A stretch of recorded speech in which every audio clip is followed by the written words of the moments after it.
trouble with that. We're going to take a 1-week break from the Lord's Prayer.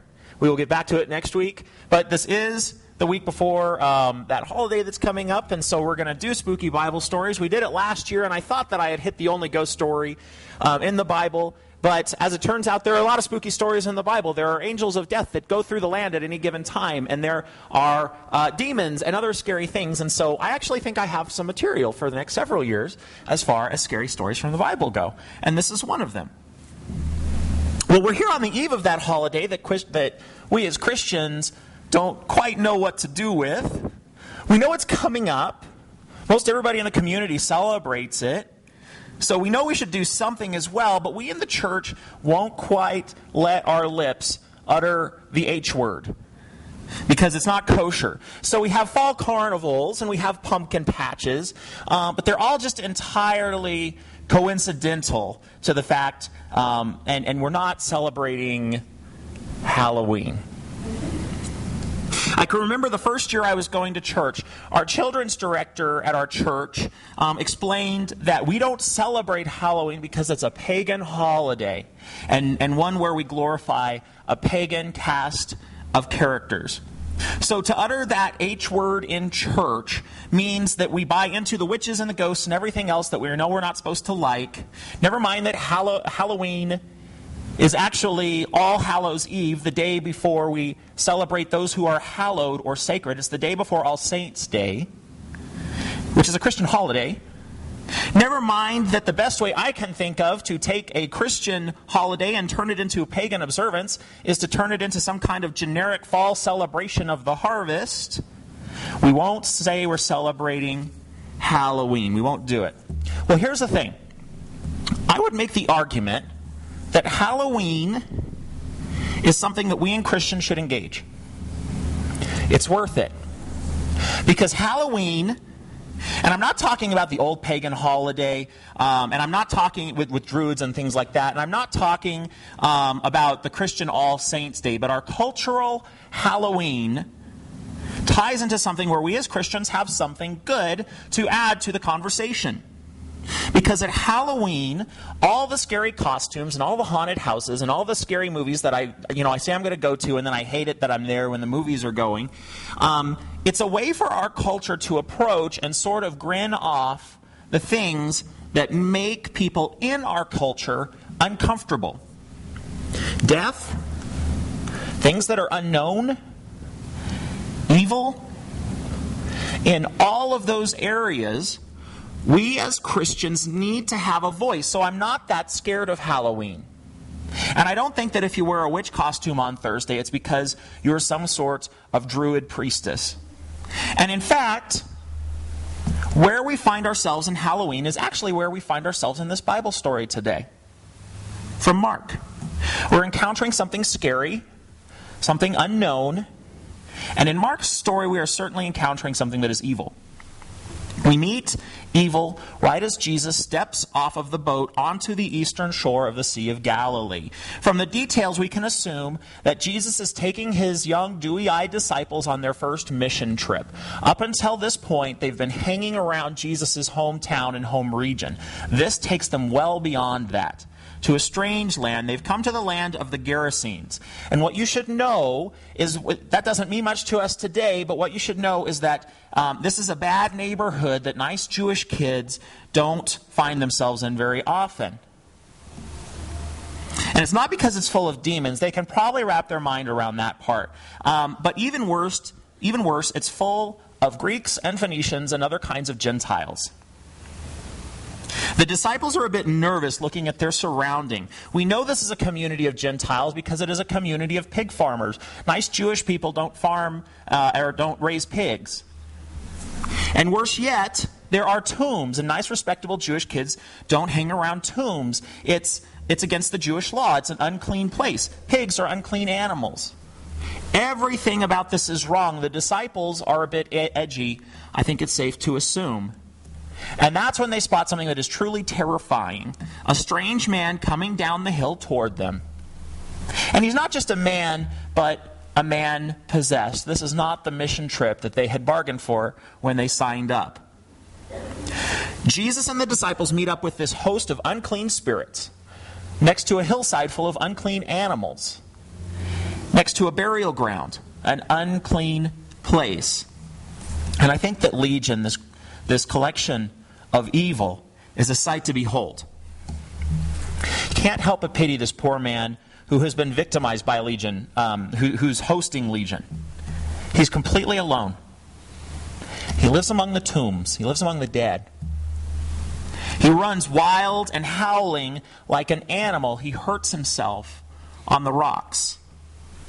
And worst of all, the people who know him have given up on him. The townspeople can't control him. Every time they try, he breaks free, and so they've sent him away, because that's what we do as people when something or someone scares us, when we're afraid, we send the problem away. So this demon-possessed man is alone, almost. The only company that he has is this crowd of hateful voices in his own mind. Legion runs down from the crypt, falls at the feet of the man he recognizes as the Son of the Most High, and he begins to beg. And as we will see shortly, the eastern shore of the Galilee is full of all kinds of beggars. Not only do the demons seem to be begging Jesus, the Greek word here is parakaleo, which means literally calling for aid or calling for help. But oddly, these demons seem to try to negotiate with Jesus. They recognize his authority, but they are still shrewdly angling for the best possible outcome for themselves. But even more odd, at least in my mind, is that Jesus negotiates with them. I'd be a lot more comfortable if Jesus just cast them out and said, "You're evil and bad," and that's it. But that's not what he does. He actually gives them exactly what they want. We're left with this Jesus who is either merciful even toward the spawn of hell, or who is as clever as the demons think that they are. I don't know which. But Jesus gives Legion what they ask for. There's a huge herd of pigs that is grazing nearby, and Jesus permits the hellish throng to enter into them.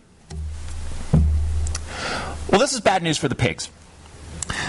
The whole mass of them just goes stampeding wild, just as wild as the former demoniac himself.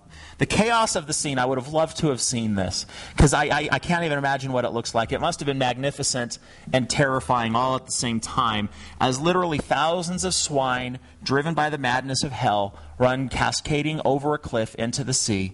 And that's where they drown. Water in the New Testament is often used with implicit themes of chaos. If there are storms, it's chaos. These pigs are creating a storm.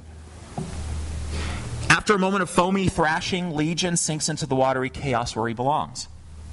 And this is when the dumbfounded pig herders really know that it is time to call in the cavalry. They bring back the ever-useful townspeople, the vigilante mob, so that something can be done about the situation. And here's where we see the other side of the hellspawn emerge in the story. I mean, all these townspeople get there. Do they recognize that the demoniac is healed? Do they notice that he's wearing clothes? That must have been a nice change for him. Do they notice he's speaking coherently? If they do, there is no mention, because the mob is mostly interested in this powerful and possibly dangerous Jesus who seems to have no regard for the lives of innocent pigs. Maybe they think it's nice that the man has been made well, but the real problem centers on Jesus. If Legion couldn't be controlled by chains and restraints, what will it take to control this person who seemed to handle Legion pretty well? And not only that, but those pigs were going to be pretty tasty. And now they're gone. The townspeople have a food shortage. So they begin to beg Jesus. They're the next group of beggars in the story. And they use the same parakaleo verb. And the townspeople beg Jesus to help them by leaving. This is classic human nature. We as human beings always tend to treat our greatest criminals and our greatest saints in exactly the same way, because both are trying to upend society. One group is trying to upend society for the purposes of chaos. The other group is trying to upend society for the purposes of justice. But the result is the same, and we don't like it because we'd have to face the hard problems that exist in our society. Jesus and a group of demons are both trying to upend the community. One for justice, one for chaos. The townspeople aren't up for that. This is their solution to every problem. Got a demon-possessed man? Send him away. Don't think about him. Not sure what to make of Jesus healing him? Send him away. Don't think about him. This is their solution to every problem. I mean, here's the issue, and it's not just an issue for first century Gentile pig farmers. It's an issue for us. When a problem comes up that we don't understand, do we face the hard spiritual realities that come with it, or do we try to just send it away? When we face a truth that makes us uncomfortable, how prone are we to pretend that it's not there? You know, that makes me sad. I mean, here are these townspeople. This is first century Palestine. These people never go more than 10 miles from their house, probably their whole lives. They know each other. They've known each other their whole lives. Imagine if the people in this room were all the people you'd known your whole life. What would have gone so wrong that you'd be willing to send one of these people away? And that's what they do. They send him away. We don't quite live this way anymore, but the implications are just that. Put this person among the tombs where we don't have to think about them. That's a lot of evil to tolerate. A lot of evil to tolerate when it means losing a lifelong friend or a brother or a son. It's the length these townspeople will go to avoid facing the hard spiritual issue. And here's the problem. Pretending that evil doesn't exist makes you a partner with it. Russian novelist Alexander Solzhenitsyn, Alexander S., and then there's a Russian name at the end of that, says that if only there were evil people somewhere insidiously committing evil deeds, and it were necessary only to separate them from the rest of us and destroy them. But the line dividing evil and good cuts through the heart of every human being. And who is willing to destroy a piece of his own heart? These townspeople are so scared of the demon-possessed man that they can't face him. So they send him away and he lives among the dead. That's where Jesus finds him. Jesus comes and heals the man, and what do the townsfolk do? Send him away. Go away, Jesus, we don't want you here. The text says they began to beg Jesus to leave their neighborhood. It's quite a neighborhood, isn't it? It's a neighborhood of the dead. It's a neighborhood of tombs. These people have decided that this suspicious Jesus character is more dangerous than the status quo. As for the healed demoniac, he too is a beggar. However, he seems to be the only person in the story who isn't afraid of Jesus. This man even begs to come with Jesus. And what I find strange is he is the only person that Jesus doesn't give him what he wants. He wants to go with Jesus, and Jesus says, no, you need to go home.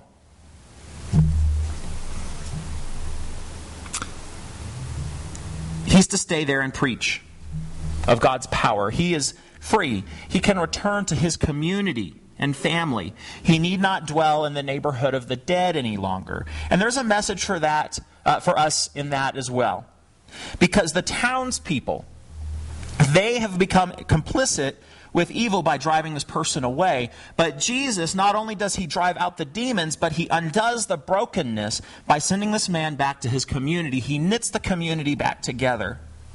It's not just an exorcism. Maybe the most profound thing that Jesus does in this mission here is bringing the community back together. The man is restored to the place where he belongs. I'm glad for that. I'm glad Jesus didn't let him come with him, but sent him back to his place in the world. If evil in this story is using fear to create isolation and exclusion, Jesus uses love to bring people back together. And you know, faith has the power to do that. Faith unites people in a way that nothing else can. And Jesus leaves behind this one faithful man, this one little seed of faith that he seems to think can grow into something. On a radically smaller scale, I think the same is true with us with our Halloween celebration that's not a Halloween celebration, it's a fall carnival. It's our fall carnival that happens on October 31st and will include giving out candy and wearing costumes. I don't know what kind of jerk wears a costume to a fall carnival, but I guess we'll find out. I don't know what kind of dummies give out candy that's processed in factories at a harvest celebration. We should be giving out, I don't know, like corn or green beans or something. That only happens if we're avoiding the uncomfortable truth. But more importantly, we're missing an opportunity to help people in our community confront important and uncomfortable issues. Things like death, things like evil. Does our society have a hard time facing those things and taking them seriously? Absolutely. Could we as the church play a constructive role and healing role by engaging our culture on those issues and helping interpret the realities of such things? Definitely. Will we? I don't know. But we need to try. That's what makes all the difference. That's what shifts people's minds when it comes to the gospel. That's what will help people understand that the Christian faith isn't something cute that we do on Sunday. It's something it's the message of life that speaks to us every day. That's what Jesus does here for these people in this time. And so the Great Mission Trip is a success. They minister to the Gerasenes. Jesus steps back into the boat and sails away. But I think the message for us is clear. That when we confront the hard issues, that's when gospel work gets done. A few summers ago, while I was still working as a youth worker, I took my youth on a similar kind of mission trip. They were very far outside of their comfort zones, working with straight persons or addicts and other untouchables. That's not to say that I see myself as the Jesus person in that story. More like a person just sort of watching.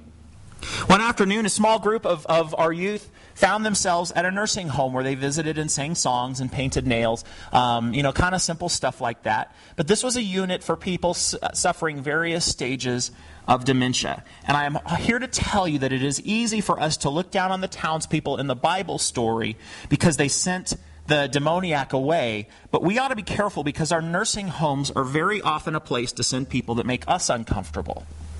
People very often are in need of specialized care, and nursing homes are a good thing. But they are also very often a place we can send people and then conveniently forget about them. And we experienced that on this trip because it was uncomfortable for us. But there were my youth in this circumstance that challenged them to rise to the occasion or to shrink back. During music time, I sat in the back of the room listening. 3 of our seniors led the group, and we were just basically singing old hymns. And that's when the gift of faith that can break down hard barriers broke through. A group of residents in one corner were all suffering from deep and pronounced dementia. They couldn't talk very much. Some would howl. Most of the people were able to at least sing or clap along to the tune. But there was one man who was sitting close to me, and he lay motionless and occasionally would howl or laugh. He was out of his mind. You song leaders closed with Amazing Grace. And as they began to sing, the howling man fell silent. And then he began to hum very clearly the tune to Amazing Grace. As we finished the first verse and then began the second, the man even began to quietly sing the words of the tune. And although in so many ways his mind had failed him, in so many ways words had failed him, He couldn't comprehend the reality of his condition. He was utterly imprisoned in his own mind. But these powerful, simple words of faith and words of truth deep within him broke through and were heard. And I'm so glad that we worship a God that breaks through. I'm so glad that we worship a God who doesn't leave people out on their own when the evil of this world has us surrounded and everyone else has given up.